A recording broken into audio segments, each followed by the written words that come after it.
Today we're going for a short walk through our woods. This is Black Dog Wood, named after our two black Labradors who are actually buried in the wood, along with one of my daughter's ponies, Tuscany. And we planted this wood about 15 years ago. It was meant to replicate ancient woodland, so there's a lot of species in here that would naturally occur if you just left the land for 100 years. And they're randomly planted, they're in blocks of like species randomly planted, similar to how you would find them in a natural woodland. At least that was the attempt.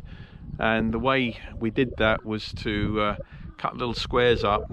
Each square was a different colour to represent a species, and then we put them in a hat and we pulled them out and placed them in the squares representing the woodland, and that's how we randomized them. The outside of the wood is shrubs, and the planting distances between trees gets denser towards the middle of the wood. There's 3 blocks like that. So we'll walk up the track here.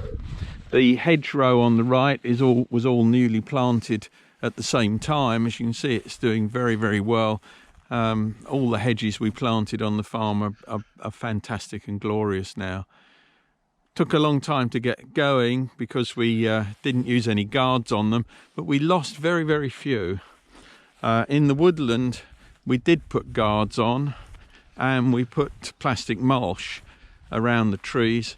And I wish we hadn't. The plastic mulch is just almost a pollutant now, I suppose, and we're trying to get rid of it. And the guards were plastic mesh, and particularly with trees like the hazel, the branches grew through the mesh, and then we have to cut the guards off, and some of the trees are quite misshapen because of it.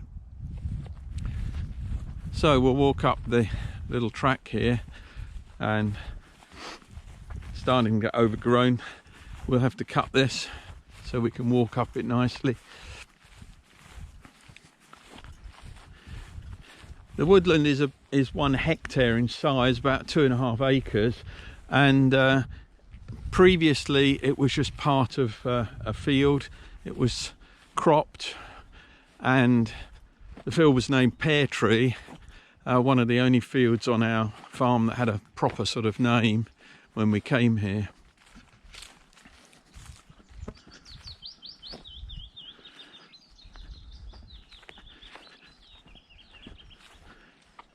The blossom here, this is actually a crabapple tree.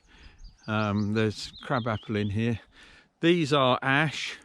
There's a lot of ash because naturally there would have been a lot of ash in this in a wood here. But unfortunately, some of it is suffering from ash dieback, and if you look on the trunk of this one, you can see some of the lesions, and there are dead ash in here now as well. So here's an ash that's completely dead. Some are struggling on, so hopefully we may have a few that are resistant.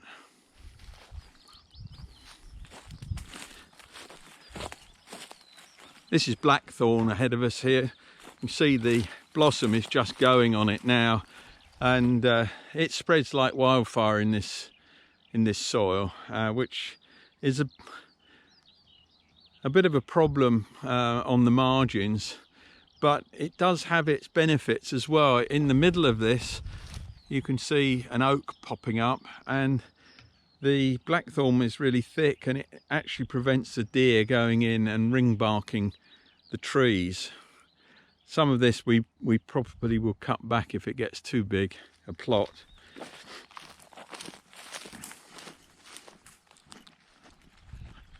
So we have these rides, or this ride through the wood, and there's some jumps here. People sometimes jump their horses.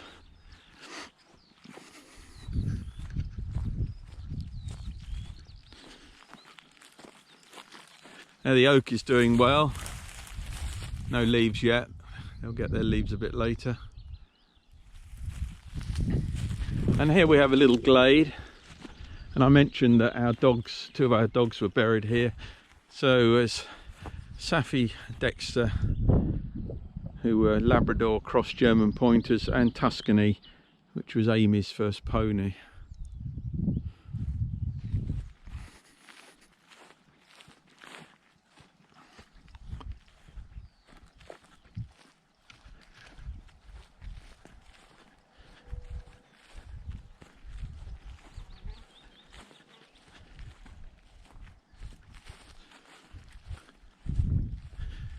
Here's a hazel, and we do get nuts on these hazels, but I'll walk through and look at the hazels in the autumn and think, ah yes, a couple of days and those nuts will be ready to pick.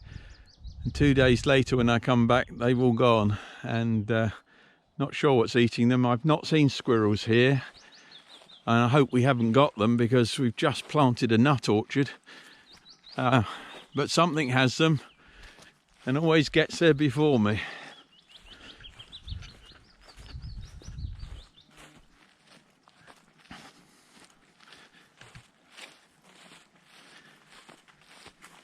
Because we're organic, we don't use any chemicals, so there was nothing used to suppress the weeds and grass around the trees when we planted them.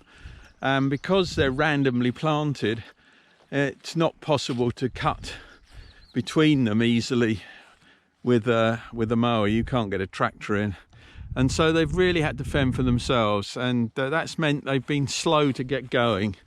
But now they've got their roots down, they're moving quite quickly upwards.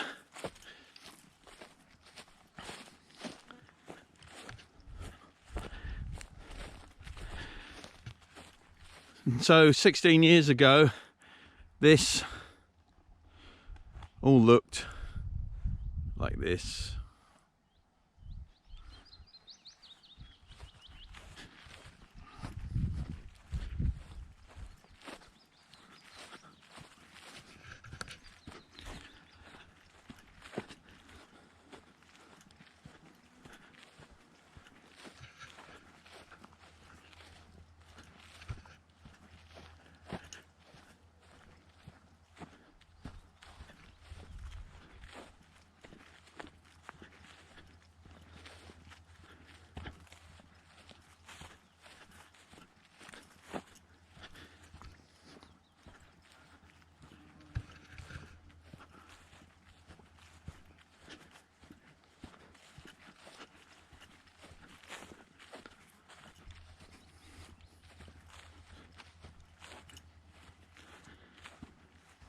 And if we look in the ditch here, we'll see that Mr. Badger has been busy. How far these tunnels go underground, I really don't know.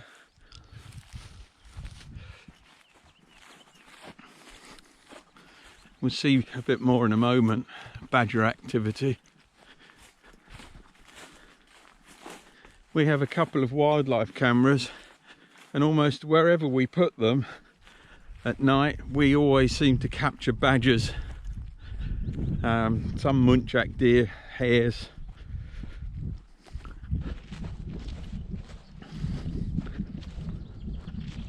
So you see tracks all over the place. Very busy place at night, I think, when the wild things take over again.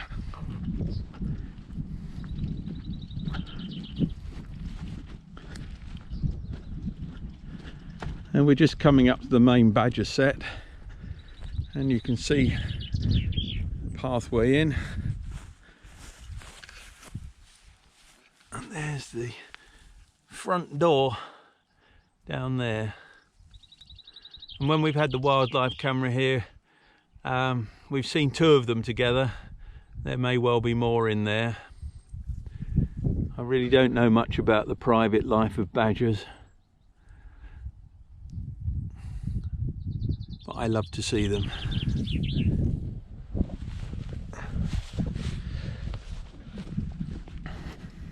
And that's about it for the woodland.